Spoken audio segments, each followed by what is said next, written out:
አላችሁ እኔ አለው እግዚአብሔር ይመስገን ደህና ነኝ።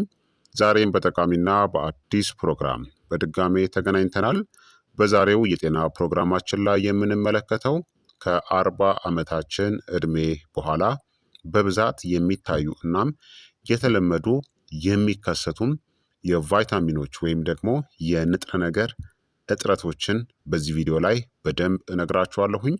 የምነግራችሁን አንዳንድ ለየት ያሉ ምልክቶችን በምትመለከቱበት ጊዜ በፍጹም ችላ እንዳትሉ ምርመራ በማድረግ እነዚህን ማወቅ ያስፈልጋል ማለት ነው።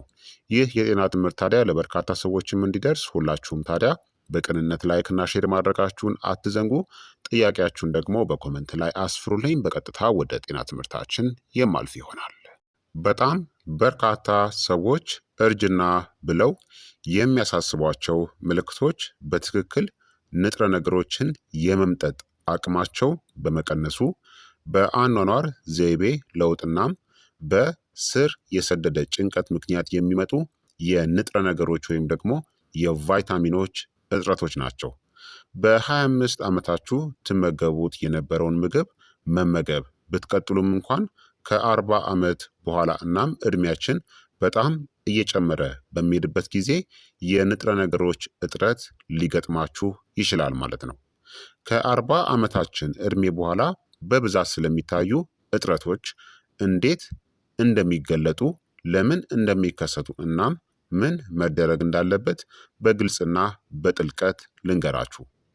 አንደኛ እናም ዋነኛው የቫይታሚን ዲ እጥረት ነው። በዓለም አቀፍ ደረጃ 1 የምንለው እጥረት ነው። ከ40 ዓመታችን በኋላ ለምን የቫይታሚን ዲ መጠናችን ይቀንሳል?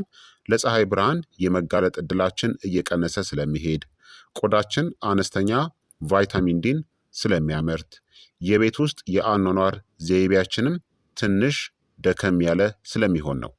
ምልክቶቹም የአጥንትና የመገጣጠሚያ ህመም፣ የጡንቻ ድክመት፣ ተደጋጋሚ የሆነ ኢንፌክሽኖች ወይም ደግሞ ህመሞች፣ የድባቴ ስሜት ማለትም ድብርትና ድካም ይከሰታል። ታዲያ ቫይታሚን ዲ አጥንቶችን በሽታ የመከላከል አቅምን፣ የጡንቻ ጥንካሬንና ስሜትን ይደግፋል።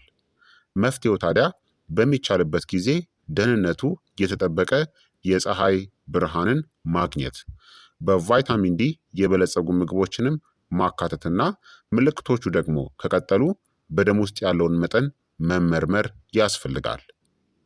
ሁለተኛ ቫይታሚን ቢ12 ነው። የነርቭና የአእምሮ ጠባቂ ቫይታሚን ነው። ከ40 ዓመታችን በኋላ እጥረቱ ለምን የተለመደ ይሆናል? የጨጓራ አሲድ በመቀነስ፣ ኢንትሪንሲክ ፋክተር መቀነስ፣ አሲድ የሚቀንሱ መድኃኒቶችን ስለምንጠቀም ነው። ምልክቶቹም የመደንዘዝ ወይም የሞጋት ስሜት፣ የትውስታ ችግሮች፣ ድካም፣ የሰውነት ሚዛን የመጠበቅ መቸገር እና የደም ማነስ ይከሰታል። ለምን አደገኛ ነው? ያልታከመ የቫይታሚን ቢ12 እጥረት ዘላቂ የሆነ የነርቭ ጉዳትን ሊያስከትልብን ይችላል።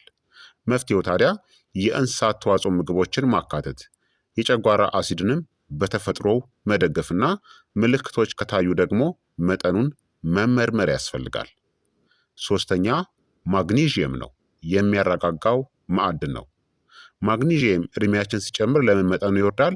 ስር የሰደደ ጭንቀት ሊኖር ስለሚችል፣ የአፈር ጥራት መበላሸትና የተቀነባበሩ ምግቦችን ተደጋጋሚ ስለምንጠቀም ነው። ምልክቶቹም የጡንቻ ቁርጥማት፣ ደካማ የሆነ እንቅልፍ፣ ጭንቀት፣ የልብ ምት መዛባትና የሆድ ድርቀት ይከሰታል። ማግኒዥየም ለጡንቻ መዝናናት፣ ለነርቭ ስራ፣ ለደም ግፊት ቁጥጥርና ለእንቅልፍ ጥራት ያስፈልጋል። መፍትሄው ታዲያ በየቀኑ በማግኒዥየም የበለጸጉ ምግቦችን መመገብ፣ የስኳር አጠቃቀምን መቀነስና ጭንቀትን ለመቆጣጠር የሚረዱ ነገሮችን ማድረግ ነው።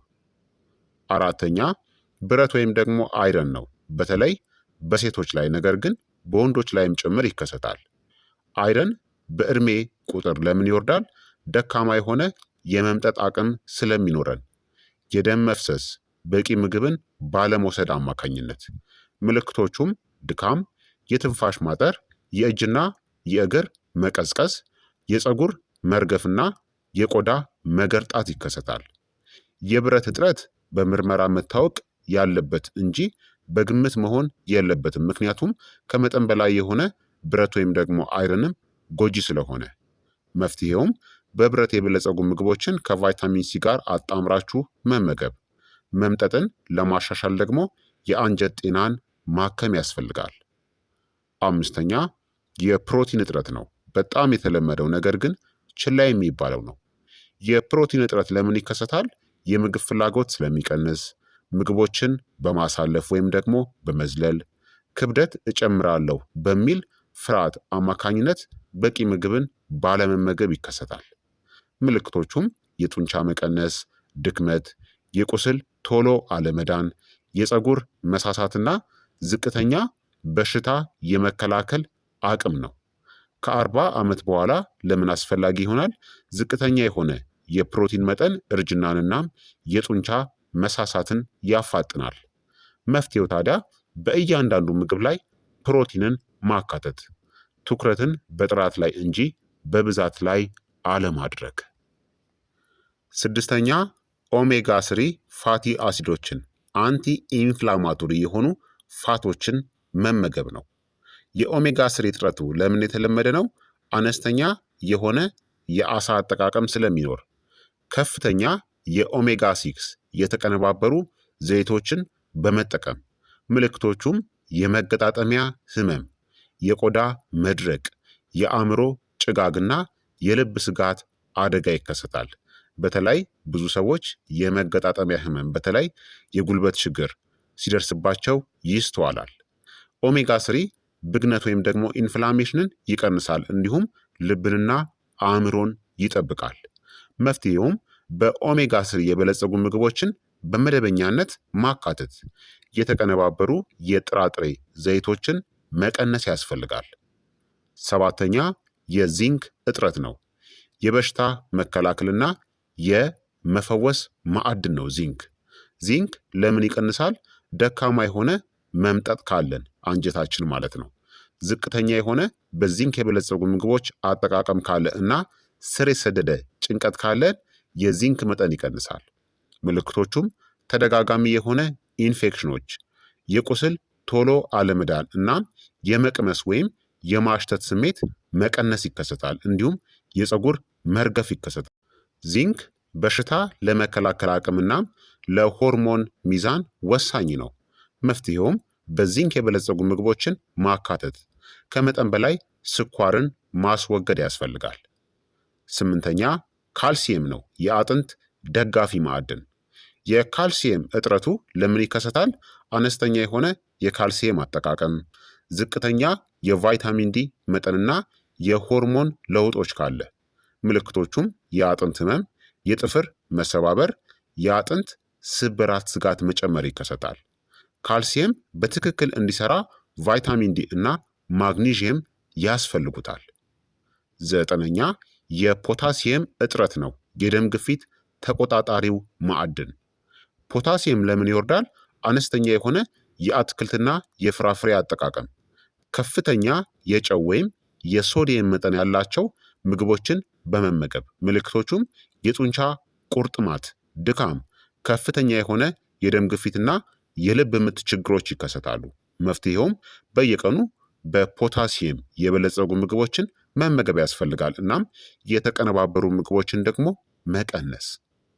አስረኛ የፋይበር እጥረት ነው። ፋይበር የኮለን የትልቁ አንጀትና የመላ አንጀታችን የምግብ መፈጨት ስርዓት ጠባቂ ነው። የፋይበር እጥረቱ ለምን የተለመደ ነው? የተቀነባበሩ ምግቦችን በማብዛት፣ ዝቅተኛ የሆነ የአትክልት አጠቃቀም ካላችሁ ነው። ምልክቶቹም የሆድ ድርቀት፣ የሆድ መነፋት፣ ደካማ የሆነ የደም ስኳር ቁጥጥርና የአንጀት ብግነት ወይም ደግሞ ኢንፍላሜሽን ይከሰታል ማለት ነው። ፋይበር የኮለን ወይም ደግሞ የአንጀት በሽታ፣ የልብ በሽታንና የስኳር በሽታን ይከላከላል። 11ኛ የቫይታሚን ኬቱ እጥረት ነው። የአጥንትናም የደም ቧንቧ ጠባቂው ቫይታሚን እጥረቱ ለምን ይከሰታል? አነስተኛ ፈርመንትድ የሆኑ ምግቦችን የምትጠቀሙ ከሆነ እንዲሁም ደካማ የሆነ የአንጀት ባክቴሪያ ነው። ምልክቶቹም ደካማ የሆኑ አጥንቶችና የደም ቧንቧዎች መድረቅ ወይም ደግሞ መለጠጥ አለመቻል ነው። ቫይታሚን ኬቱ ካልሲየም ወደ አጥንት እንዲሄድ እንጂ ወደ ደም ቧንቧዎች እንዳይሄድ ይመራል። 12ኛ የአዮዲን እጥረት ነው።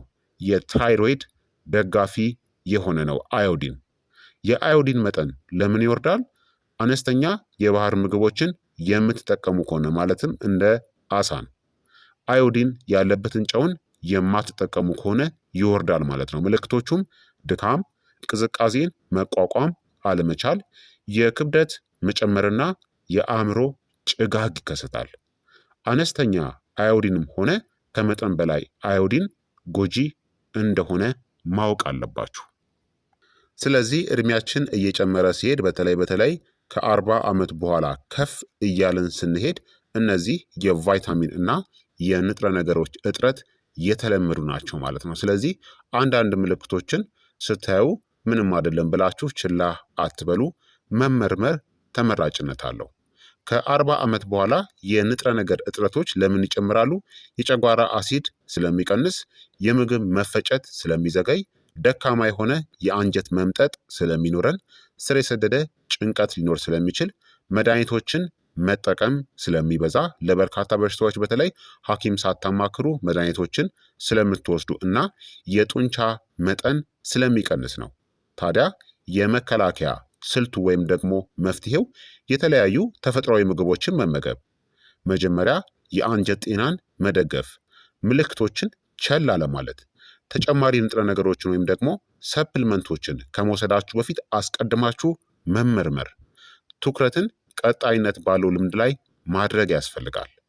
ከ40 ዓመት በኋላ ከምንወስደው የንጥረ ነገር መጠን ይልቅ ንጥረ ነገሩን የመምጠጥ ሁኔታ የበለጠ ያሳስባል ማለት ነው። የመምጠጥ ሂደቱን ካስተካከላችሁ ብዙዎቹ የእርጅና ምልክቶች ይጠፋሉ። ለዚህ ደግሞ አንጀታችን ወሳኝ እናም ቁልፍ የሆነ ተግባርን ያከናውናል ማለት ነው። ስለዚህ ክቡራትና ክቡራን ተመልካቾቼ የዛሬው የጤና ትምህርት እንግዲህ ይህንን ይመስል ነበረ። ጥያቄ ካላችሁ እስቲ ጥያቄያችሁን በኮመንት ላይ አስፍሩልኝ፣ እመልስላችኋለሁኝ። ላይክ እና ሼር ማድረጋችሁን አትዘንጉ። በቀጣይ የጤና ትምህርት እስከምንገናኝ እኔንም እናንተንም ቻላ ያቆየን። መልካም ጊዜ፣ መልካም ቆይታ። ቻው ቻው።